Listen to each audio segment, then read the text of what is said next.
ವೇದಾಂತಂಗಲ್ ಪಕ್ಷಿಧಾಮ ಇದು ತಮಿಳುನಾಡಿನ ಚೆಂಗಲ್ಪಟ್ಟು ಜಿಲ್ಲೆಯಲ್ಲಿದೆ.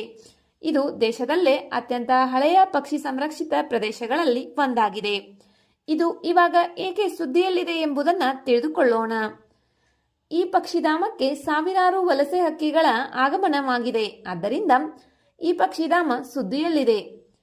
ಈ ಸಿಹಿನೀರಿನ ಜೌಗು ಪ್ರದೇಶವು ಜನರಕ್ಷಿತ ಜಲಪಕ್ಷಿ ಪ್ರದೇಶವಾಗಿದೆ. ಇದರ ಇತಿಹಾಸ ಶತಮಾನಗಳಷ್ಟು ಹಿಂದಿನದ್ದಾಗಿದ್ದು ಇಲ್ಲಿ ಸ್ಥಳೀಯ ಜನರು ಬಕಗಳನ್ನು ರಕ್ಷಿಸುತ್ತಾರೆ. ಇದನ್ನ ಬಕಗಳ ಸಂತಾನೋತ್ಪತ್ತಿ ಭೂಮಿ ಎಂದು ಕೂಡ ಕರೆಯಲಾಗುತ್ತದೆ. ಬಕಗಳನ್ನು ಸಂರಕ್ಷಿಸಿದ ಪರಿಣಾಮವಾಗಿ ಇವರು ಸರೋವರದ ಗೊಬ್ಬರ ಸಮೃದ್ಧ ನೀರಿನಿಂದ ಪ್ರಯೋಜನವನ್ನ ಪಡೆಯುತ್ತಿದ್ದಾರೆ.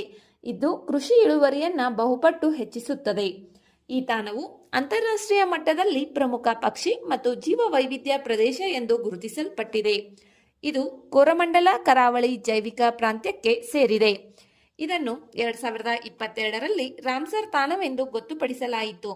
ಇದು ಅಲಾಂಜಿಯಂ ಸಾಲ್ವಿಫೋರಂ ಮರಗಳು, ಅಕೇಶಿಯಾ ನಿಲೋಟಿಕಾ ಮುಳ್ಳಿನ ಕಾಡುಗಳು ಮತ್ತು ನಿತ್ಯ ಹರಿದ್ವರ್ಣ ಪೊದೆಗಳನ್ನು ಒಳಗೊಂಡಿದೆ.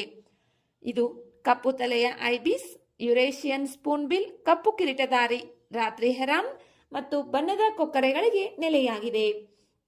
ವೇದಾಂತಂಗಲ್ ಪಕ್ಷಿಧಾಮ ಇದು ತಮಿಳುನಾಡಿನ ಚೆಂಗಲ್ಪಟ್ಟು ಜಿಲ್ಲೆಯಲ್ಲಿದೆ.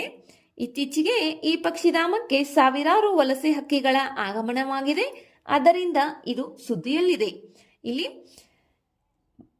ಸ್ಥಳೀಯ ಜನರು ಬಕಗಳನ್ನು ರಕ್ಷಿಸುತ್ತಾರೆ. ಇದನ್ನ ಬಕಗಳ ಸಂತಾನೋತ್ಪತ್ತಿ ಭೂಮಿ ಎಂದು ಕೂಡ ಕರೆಯಲಾಗುತ್ತದೆ.